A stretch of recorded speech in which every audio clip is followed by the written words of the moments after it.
Hello साथियों, एक बार फिर से आप सभी का हमारे ब्लॉकबस्टर चैनल देहाती आईएएस पर स्वागत है।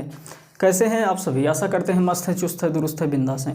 लोगों की बातों को अवॉइड करते हुए तथा खुद की ज़िंदगी से फाइट करते हुए तथा अपने फ्यूचर को ब्राइट करते हुए संघर्षरत हैं। ऐसी आशा हम अपने प्यारे विद्यार्थियों से करते हैं। तो चलिए दोस्तों, आज का सेशन हम लोग स्टार्ट करेंगे। इससे पहले दोस्तों मैं एक मोटिवेशन की बातें कुछ बता देता हूँ।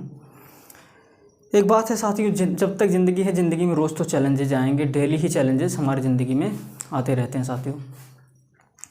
जब भी ज़िंदगी में हमारे चैलेंज आए, ये समझ लेना this is the right time, ये एक सही वक्त है अब कुछ करने का। जब लोगों को लग रहा होगा साथियों अब ये कुछ नहीं कर सकता, एक्चुअली में कुछ करने का तभी मज़ा है जब लोगों को लग रहा हो कोई ये कुछ नहीं कर पाएगा, और वही एक सही समय है कुछ करने का, ताकि उनके मुँह पे क्या है, एक अच्छा जवाब जाएगा दोस्तों। तो ठीक है, कहते हैं ना दोस्तों कि कितनी भी परेशानी आ जाए, कितना ही ज़माना हमें तड़पा ले, कितना भी सता ले, लेकिन अगर अंदर से हमारे कॉन्फिडेंस है, अगर हम ये मानते हैं हम चीज़ें कर लेंगे, तो आप निश्चित तौर पे कर जाएंगे साथियों। कहते हैं दोस्तों कि सूर्य की ताप कितनी भी बढ़ जाए, सूर्य अपना ताप कितना भी बढ़ा ले, लेकिन समुंदर को कभी सुखा नहीं सकता साथियों।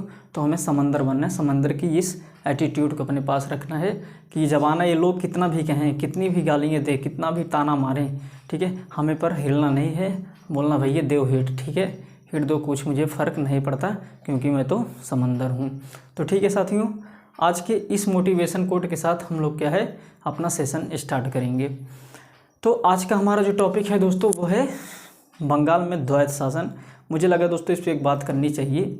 वो इसलिए बात करनी चाहिए क्योंकि मैं इस समय कॉन्स्टिट्यूशन संविधान पढ़ा रहा हूँ। मुझे पता है दोस्तों सही से, आप सोच रहे होंगे संविधान में ये सारी चीज़ें कहाँ से घुस के आ रही हैं, लेकिन दोस्तों जब तक आपको बैकग्राउंड नहीं पता रहेगा, मैंने आपको पीछे बताया था कि क्या हुआ था पीछे 1773 में। हम लोग क्या है कि 1765 तक बातें पिछले वीडियो में कर चुके थे कि जब तक बक्सर का युद्ध हुआ, क्योंकि सर 1765 में इलाहाबाद की संधि हुई बक्सर के युद्ध के बाद, क्योंकि बक्सर के युद्ध हम लोग हार चुके थे अंग्रेज़ों से, तो उन्होंने हमसे इलाहाबाद की संधि कराई, और इलाहाबाद के संधि में ही हमसे उन्होंने क्या किया, बंगाल, बिहार, उड़ीसा को मांग लिया। दोस्तों हम लोग पिछले वीडियो में देख चुके हैं। तो उस बंगाल, बिहार, उड़ीसा में जब अंग्रेज़ों को दोस्तों पहली बार मिला उन्हें, क्योंकि अब तक अंग्रेज़ क्या कर रहे थे, अब तक सिर्फ वो व्यापार कर रहे थे, लेकिन अब ये पहला वक्त था जब अब वो लोग क्या करेंगे, अब व्यापार और प्लस शासन दोनों करेंगे, क्योंकि उन्हें फ़ायदा है दोस्तों व्यापार और शासन में करने से। क्योंकि कैसे, जब तक वो व्यापार करेंगे दोस्तों उन्हें दो चीज़ों का घाटा होता था।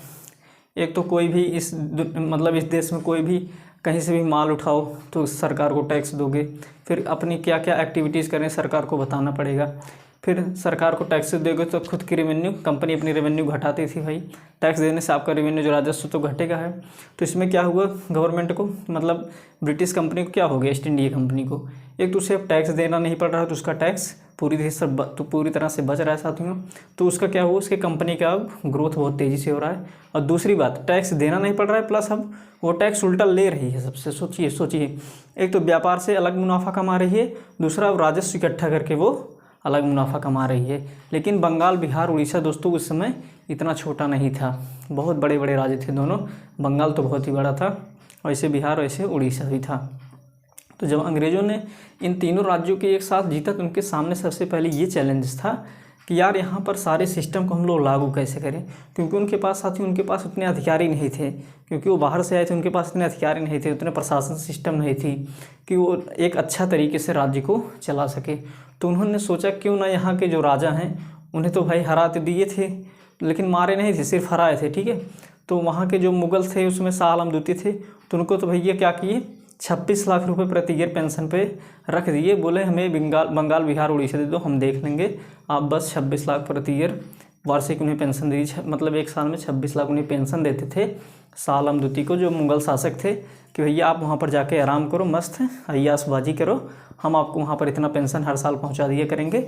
बाकी बंगाल, बिहार, उड़ीसा में हम कैसे शासन चलाते हैं, हम कैसे मतलब टैक्स कलेक्शन करते हैं, ये हमारे ऊपर छोड़ दो। तो भैया शाह आलम द्वितीय तो हार चुके थे बक्सर के युद्ध में, तो ऑप्शन भी किया था कि बोले ठीक है, वही मान गए। और ऐसे बंगाल के नवाब भी थे, इनको भैया 56 लाख रुपए पे 53 लाख रुपए पे दे दिए कि तुम भी आराम करो, हम देखते हैं। तो अंग्रेज़ों ने एक दिमाग लगाया कि यार इतने बड़े तीनों राज्यों को कैसे चलाया जाए। तो उनके दिमाग में आया कि यार क्यों ना हम लोग क्या करें, जब ये राजा थे तो इनके अधिकारी वर्ग तो पहले से यहाँ पर सक्रिय थे, हालांकि भ्रष्ट थे वो तो अलग बात ही है। लेकिन अगर सोचिए, अगर आप कहीं नए जगह पे जाएं और आपके पास अधिकारी कम हो और प्लस वहाँ कंपनी में पहले से कुछ वर्कर मौजूद हो। मान लीजिए जैसे कि आपने कोई नई कंपनी ख़रीदा, ठीक है, नई कंपनी आपने ख़रीदा, ठीक है। अब क्या करेंगे, सबसे पहले क्या उस कंपनी के सारे वर्कर को निकाल देंगे? नहीं निकालेंगे। अगर सारे वर्कर को आप निकालते हैं उस कंपनी के, तो क्या होगी, एक मूर्खता होगी। जैसे तो सोचती हूँ, जैसे अगर मैं एक एग्जांपल के थ्रू बात करता हूँ, जैसे कि व्हाट्सअप जो है, तो व्हाट्सअप किसकी कंपनी है? आज फेसबुक मालिक है उसका, व्हाट्सअप का। लेकिन व्हाट्सअप पहले स्वतंत्र हुआ करता था, मतलब व्हाट्सअप खुद की अपनी एक कंपनी थी। तो व्हाट्सअप ने खुद को, व्हाट्सअप के मालिक ने व्हाट्सअप को बेच दिया फेसबुक को। तो क्या फेसबुक के मालिक मार्क जुकरबर्ग हैं, क्या उन्होंने व्हाट्सअप के सारे कर्मचारियों को आते ही निकाल दिया? नहीं निकाला। कर्मचारी वही हैं, सारे सिस्टम वही हैं, बस मालिक बदल गया है। अब सारी पॉलिसी ये डिसाइड करते थे, पहले व्हाट्सएप की पॉलिसी उसका मालिक डिसाइड करता था। तो बस ठीक ऐसे ही कुछ यहाँ पर हुआ, अंग्रेज़ों ने कर दिया। अंग्रेज़ों ने क्या कर दिया कि बोले भाई सारे अधिकारी तुम्हारे हैं, मतलब नवाब के और शाह आलम द्वितीय के जितने अधिकारी, बोले आप सब रहो अधिकारी, ठीक है, लेकिन अब जो मैं कहूँगा उस चीज़ से आपको, उस तरह से आपको कानून को लागू करना है, वैसे ही काम करना है जैसे हम कहते हैं। तो एक प्रकार से क्या हो गया, तो यहाँ पर अब हम देखेंगे कि आखिर से द्वैध शासन क्यों कहा गया। एक पहला सवाल यही इंपॉर्टेंट जो बनता है कि इसे हम द्वैध शासन क्यों कहते हैं। तो इसे हम डायरकी सिस्टम भी इंग्लिश में कहते हैं। तो चलिए देखते हैं हम कि बंगाल में द्वैध शासन आखिर क्यों आया और इसे द्वैध शासन क्यों कहते हैं। तो दोस्तों सबसे पहला फैक्ट ये है कि ये 1765 से 1772 तक चला, मीन्स 7-8 साल लगभग ये चला बंगाल में द्वैध शासन। किसने लगाया था? क्लाइव द्वारा ये लगाया गया था दोस्तों। अब हम समझते हैं कि ये द्वैध शासन आखिर था क्या। जैसे कि यहाँ पर द्वैध मीन्स दो काम होते थे प्रमुख उस समय दोस्तों, एक तो होता था दीवानी का काम और एक तो होता था नियाज़ामत का काम। अब दीवानी का काम मीन्स क्या होता था? वो था कर वसूली का काम और आंशिक न्याय। आंशिक न्याय मीन्स दोस्तों थोड़ी बहुत न्याय व्यवस्था अपने पास जो रखते थे उसे आंशिक न्याय बोलते थे। और कर वसूली, तो दीवानी में दो ही मुख्य कार्य थे। मुख्य कार्य तो इसका कर वसूली था और न्याय तो थोड़ा सा हिस्सा था। और ये दीवानी काम कौन देखी थी? मुख्यतः वो कंपनी द्वारा देखा जाता था। कंपनी मीन्स ये ब्रिटिश कंपनी देखती थी इसको, जिसे हम ईस्ट इंडिया कंपनी कहते हैं। और इसके बदले में क्या मिलता था? बादशाह को, मुगल बादशाह को 26 लाख प्रति ईयर पेंशन उन्हें दिया जाता था, ताकि उन्हें कोई टेंशन ना हो, मस्त पेंशन लेकर पड़े रहें भैया। तो अब दूसरा काम हम लोग क्या देखते हैं? हमने दीवानी देख लिया और इसी में दूसरा काम था मुख्यतः, वो था निजामत का कार्य। तो निजामत मीन्स प्रशासन का कार्य। प्रशासन में कौन कौन सी चीज़ें सम्मिलित होती हैं? एक तो पुलिस शामिल होता है और दूसरी न्याय व्यवस्था शामिल होती है प्रशासन में, ठीक है। तो इसे कौन देखता था? नवाब द्वारा। नवाब द्वारा देखने का क्या मतलब है? नवाब, क्योंकि नवाब तो यहाँ पर अभी अल्पवयस्क था, क्योंकि वो अभी उतना बड़ा नहीं था साथियों। तो नवाब द्वारा यहाँ पर देखा जाता था। ये अंग्रेज़ क्या बोलते थे कि नवाब को इस काम के लिए कितना देते थे? 53 लाख रुपए। साथियों जब देखिए, जब बंगाल, बिहार, उड़ीसा में जब अंग्रेज़ों ने कब्जा किया, प्लस उन्होंने मूड ये बनाया कि हम लोग इस पर शासन करेंगे, तो समझो एक उस समय ऐसा माहौल बन गया था पब्लिक के मन में, यार अब ये लोग पूरी तरह से कब्जा कर लेंगे। तो अंग्रेज़ों को ये भी डर था कहीं यार अभी नया नया कब्जा किए हैं और विद्रोह ना हो जाए। तो वो लोग क्या करते थे? बादशाह को दिखाते थे। जब बादशाह को वो 26 लाख प्रति ईयर पेंशन दे रहे हैं, तो बादशाह क्या करते थे? एक अपना साइन पत्र भेजते थे हस्ताक्षर करके कि हाँ मेरी मंजूरी है, इन्हें शासन करने दिए जाए, तो जनता को थोड़ी संतुष्टि रहती थी। और ऐसे ही नवाब था, जब नवाब खुद का प्रशासन, खुद पुलिस और न्याय व्यवस्था चलाती, तो पब्लिक खुश रहती थी, क्योंकि पब्लिक, नवाब तो यहीं का रहता था। तो अंग्रेज़ों ने ये दिमाग लगाया कि कहीं शुरू में ही सारी चीज़ें बिगड़ जाए, क्योंकि अभी जल्दी जल्दी में हम लोग इसे हासिल किए हैं। तो इस चक्कर में अब यही तो है, आप सोचेंगे जब अंग्रेज़ों ने ये सब सारी चीज़ें, जब बंगाल, बिहार, उड़ीसा को जीत ही लिया था, जिसे हम BBO कहते हैं, बंगाल, बिहार, उड़ीसा, तो बंगाल, बिहार, उड़ीसा को अंग्रेज़ों ने जीत ही लिया था। इन लोग को पेंशन देने की क्या ज़रूरत थी? इनको रखने की क्या ज़रूरत थी? तो मेन कारण इसका यही था दोस्तों। मैंने दो चीज़ें बताया कि सारे वर्कर हमें चाहिए, पहला कारण ये था, और दूसरी बात जनता विद्रोह न कर दे, दूसरी कारण ये था, इसलिए इनको पेंशन देकर रखा गया था, ठीक है। तो ये कारण शायद आपको समझ में आ गया होगा। लेकिन यहाँ पर प्रॉब्लम क्या थी? अब जैसे पैसा वाला काम तो पूरा, मतलब कर वसूली मतलब सारे धन का वसूली तो कंपनी कर रही थी, इनके पास सिर्फ पुलिस और न्याय दे दिया। अब पैसा इनकी, समझ लो इनका वेतन, और इनका वेतन सब यहाँ से आता था, कंपनी डिसाइड कर दी थी। और कंपनी इतनी ज़्यादा भ्रष्ट हो चुकी थी उस समय, उसके अधिकारी इतने ज़्यादा भ्रष्ट थे कि आपस में अपना खुद का व्यापार कर लिए, कभी कहीं से कमीशन खा लिए, कहीं से घूस खा रहे हैं। तो इतना ज़्यादा भ्रष्टाचार फैला दिए कि यहाँ पर वेतन देने के लिए इनके पास पैसा तक नहीं बचता था। तो इनका क्या हुआ, पुलिस और न्याय व्यवस्था गड़बड़ होने लगी। ठीक है, तो नवाब के पास कुछ चीज़ों का अभाव रहता था उस समय। देख लो नवाब के पास क्या क्या शक्तियाँ नहीं होती थी। नवाब सिर्फ एक मोहरा होता था साथियों, बाकी सारी चीज़ें कंपनी डील कर देती थी। तो इसीलिए बंगाल में से द्वैत शासन अब समझ लीजिए क्यों कहा गया, क्योंकि वहाँ पर दो काम थे, दीवानी निजामत का। दीवानी काम कंपनी देखती थी, निजामत काम नवाब देखता था। इसलिए बोलते हैं कि ये बंगाल में द्वैत शासन था। मीन्स एक शासन नवाब चलाता था, दूसरा शासन कंपनी चलाती थी। ठीक है, अगर कोई पूछे तो भैया डिटेल से बता देना। अब दूसरा देख लो, नवाब के पास क्या क्या नहीं था, क्या चीज़ उसके पास अभाव था साथियों। उसके पास आर्थिक व्यवस्था नहीं थी। जब पैसा का कंट्रोल पूरा ये कर दिया तो नवाब के पास पैसा बचा नहीं, तो आर्थिक स्थिति खराब हो गई इसकी। दूसरी बात, दबाव ज़्यादा था, कंपनी द्वारा इसके ऊपर दबाव ज़्यादा दिया जाता था कि चलो यार वेतन नहीं मिल रहा तो ऐसे मैनेज करो। कभी कभी इसकी पेंशन भी रोक देते थे। तो इसके ऊपर कंपनी का दबाव बहुत ज़्यादा रहता था।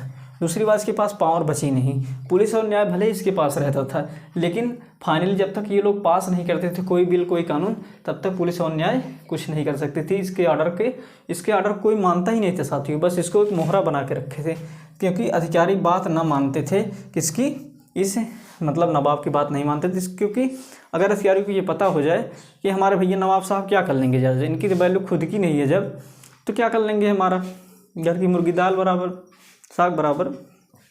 तो क्या हो गया कि अधिकारी इनकी बात मानने से इनकार कर देते थे। तो भैया इनको तो बड़ी बेइज्जती फील होती थी, लेकिन क्या करेंगे अब। तो इससे क्या हुआ, धीरे धीरे भ्रष्टाचार बढ़ गया। क्योंकि जब अधिकारी बेखौफ हो गए, अगर आज भी देखो जैसे IAS अधिकारी हैं, PCS अधिकारी, तो इनके पीछे जांच लगने का इन्हें डर तो रहता है कि कमेटी बैठ ना जाए, जांच कर देगी। तो और बहुत सारी संस्थाएं भी हैं जो इस सब चीज़ों को, करप्शन एक्ट भी है हमारे यहाँ, तो सब चीज़ों को जाँच कर सकती है। तो CBI भी हमारे यहाँ सब भ्रष्ट चीज़ों की जांच करती है। तो यहाँ पर जब अधिकारी बात ना मानते थे, वो बात ना मानने पर इनके ऊपर कोई कार्रवाई नहीं कर सके, क्योंकि नवाब के पास पावर भी नहीं था। तो भ्रष्टाचार बहुत ज़्यादा बढ़ गया साथियों। अगर एक डाटा की मैं बात करूँ तो इससे क्या फ़ायदा हुआ था कंपनी को, कि कंपनी की आय में 30 लाख पाउंड की वृद्धि हो गई है। समझे, इस द्वैत शासन के लागू करते ही कंपनी की मतलब आय में 30 लाख पाउंड की वृद्धि हो गई। अब साथियों, अगर ये द्वैत शासन आया, मैंने जैसे कि बता दिया कि यहाँ पर प्रॉब्लम क्या थी, कि यहाँ पर इनको प्रशासन तो दे दिया गया था, लेकिन आर्थिक स्वतंत्रता इन्हें नहीं दी गई थी, ना तो इन्हें पावर दी गई थी। यानी मेन चीज़ें गवर्नमेंट मतलब कंपनी ब्रिटिश लोग लेकर बैठे थे। तो यहाँ पर समस्या क्या हो गई दोस्तों, कृषकों का अमानवीय शोषण हुआ। इतना ज़्यादा किसानों का शोषण होने लगा दोस्तों, क्योंकि अंग्रेज ने पहले पाए थे, क्योंकि ये लोग अभी बक्सर का युद्ध भी लड़े थे और प्लासी का युद्ध लड़े थे, काफ़ी हानियाँ हुई थी। ये लोग सोचते थे कितना ज़्यादा हम लोग टैक्स का कलेक्शन कर लें, ताकि हम लोग जितनी हानियाँ सहे हैं वो सब जल्दी से जल्दी भरपाई कर लें। भाई कहते हैं ना, एक दयानंद सरस्वती का कथन है कि बुरी सी बुरी देसी सरकार अच्छे से अच्छी विदेशी सरकार से अच्छी होती है। इसका मतलब समझते हैं कि विदेशी सरकार कितनी भी अच्छी क्यों ना हो, वो दूसरे देश की जनता पर कभी दया नहीं कर सकती। लेकिन अगर हमारी बुरी सरकार है तो वो कभी न कभी तो उसके मन में ये जागृत हो ही जाएगा कि यार आखिरकार ये अपने ही लोग हैं। तो इसीलिए बोलते हैं साथियों, तो इसलिए दयानंद सरस्वती ने ये चीज़ें बोली हैं। तो अब ये तो क्या है, विदेशी लोग थे तो इन्हें तो सिर्फ हमसे पैसा लूटना था, हमारी दशाओं का क्या मतलब इन्हें, हम कहाँ से दे रहे हैं, दो वक्त की रोटी खा भी पा रहे हैं कि नहीं खा पा रहे हैं, इनसे क्यों मतलब होता। हम चाहे मर जाएं खाने के लिए, हमें पास पानी पीने के लिए सही से व्यवस्था नहीं, खाना खाने के लिए नहीं। अगर हम दो बोरा उगा रहे हैं अनाज, तो इन्हें सबसे पहले इन्हें टैक्स दो, आप मर जाते हो खाने के लिए, इनसे कोई मतलब नहीं होता था। तो इस प्रकार से कृषकों का क्या हुआ, अमानवीय शोषण हुआ साथियों, क्योंकि टैक्स कलेक्शन इतना ज़्यादा ये लोग कर रहे थे कि जैसे अगर कोई किसान मान लो 10 बोरा अनाज उगाया, तो ये लोग सीधा बोलते थे टैक्स भैया 9 बोरा दे दो, 1 बोरा हम तो पूरे साल कैसे खाओगे मुझे नहीं पता है, जैसा भी करो एडजस्ट करो भैया, लेकिन मुझे तो टैक्स इतना चाहिए, अगर इतना नहीं दोगे तो कोड़े से मार ही डालूंगा। तो ये प्रकार के सिस्टम हुआ करता था। दूसरी बात, किसान कर्ज में डूब गया। कर्ज में कैसे डूब गया साथियों, अगर यार कोई किसान मर रहा है, समझ लो उसके पास अनाज भी नहीं है, और वो क्या करेगा, साहूकार होते थे पहले गांव में, तो वो जाके उनसे क्या करेगा, पहले थोड़ा बहुत लोन लेते थे, क्योंकि वो लोग यही काम करते थे और उनका इंटरेस्ट इतना ज़्यादा होता था। अगर वो मान लो 100 रुपये देना, तो कभी कभी ब्याज इस प्रकार से होता था कि 100 रुपये अगले महीने में अगर नहीं दिए तो 200 रुपये हो जाएगा। अगर ऐसे किसान सोचे कहाँ से देगा यार, उसमें उसकी इनकम कहाँ होती थी इतनी। तो किसान जब खाने के नहीं अच्छे से रहते तो उसकी स्वास्थ्य सही नहीं है, क्योंकि तो वो कर्ज तो ले लेता था लेकिन टाइम पे नहीं भर पाता था, तो उसका ब्याज इतना फास्ट इतना ज़्यादा बढ़ जाता था कि वही 100 रुपये जाकर पूरे साल में लगभग 1000-1200 हो जाता था। तो किसान जान जाता था भैया हमसे बस हमारे बस के बाहर है ये। तो वो क्या करता था, तो ये प्रथा चला देते थे, तेरा बेटा भरेगा, फिर तेरा बेटा, फिर तेरा बेटा, लास्ट में ये पूरी इसकी पीढ़ी सिर्फ इस साहूकार के नौकरी चाकरी में लगा दिए। तो इस सिस्टम ये होता था। तो किसान बेचारे क्या हुआ, कर्ज में डूब गए, क्योंकि इन लोगों ने इतना ज़्यादा शोषण कर दिया कि उनके पास खाने के दाने तक नहीं बचे। और तीसरी बात, भूखमरी की स्थिति फैल गई साथियों। यार जब कुछ भी उनके पास एक अनाज नहीं छोड़ोगे तो भूखमरी की स्थिति तो पैदा हो ही जाएगी। तो कहते हैं साथियों यार ये लोग क्या है, हमारे ऊपर बिल्कुल भी दया नहीं की। हम लोग जब इतिहास को पढ़ेंगे तो मैं आपको बताऊंगा दोस्तों, ये लोग कितना हम लोग के ऊपर जाति किए हैं, हमारे किसान भाइयों के ऊपर, हमारे पूरे भारतीय के ऊपर ये लोग कितना जाति किए हैं। तो आपके आंखों में आंसू आ जाएंगे साथियों। इसलिए बोलता हूँ यार, पढ़ाई कभी पढ़ना मत। क्या आप बोलोगे सर ये क्या बोल रहे हो, पढ़ाई को कभी फील करना, ठीक है, इतिहास को फील करना। जब फील करोगे तब समझ में आएगा कि हम लोग जिस ज़िंदगी जी रहे हैं, ये ज़िंदगियाँ आज हमें ऐसे ही नहीं मिल गए हैं। इसके पीछे कितने लाखों लोगों ने जान गंवाए हैं, कितने लाखों ही लोगों की ज़िंदगी पैरों तले ज़मीनों तले ऐसे कुचल दी गई हैं। फिर जाके इतना ज़्यादा शोषण हुआ, इतनी ज़्यादा आंदोलन चले, फिर जाके हमें ये लाइफ मिली है। तो कभी इस बारे में अगर सोचना एकांत में बैठ के कि हमें लाइफ ये इतनी आसानी से भैया नहीं मिली है साथियों, ठीक है। तो इस ज़िंदगी से लिए बोलता हूँ यार, जो भी ज़िंदगी पाए हो ये बहुत ही वैल्यूएबल है। ये मैं बोलता हूँ अगर कोई मुझसे ये कहे ना, अपने पूरे विश्व में अब तक बताओ सबसे अच्छा पीरियड कौन सा रहा है, सबसे अच्छा टाइम कौन सा रहा है, तो मैं ये बोलूँगी इससे अच्छा टाइम हो ही नहीं सकता। क्योंकि आज टेक्नोलॉजी का ज़माना, आज हमारे पास सब कुछ है, हमारे पास पढ़ने लिखने के सारे साधन उपलब्ध हैं दोस्तों। आज तो ऑनलाइन का ज़माना है, सारी चीज़ें फ्री में उपलब्ध कराई जा रही। अगर आप फिर भी नहीं पढ़ते ना, तो आप सिर्फ यही बोल सकते हैं कि भैया आपके पढ़ने का मन नहीं है। अब ये नहीं बोल सकते कि मेरे माँ बाप मेरे पेरेंट्स हमें पढ़ा नहीं सकते। अब सीधी सी बात ये है कि आप पढ़ नहीं सकते, ठीक है। तो चलिए इसी के साथ हम लोग सेशन को एंड करते हैं।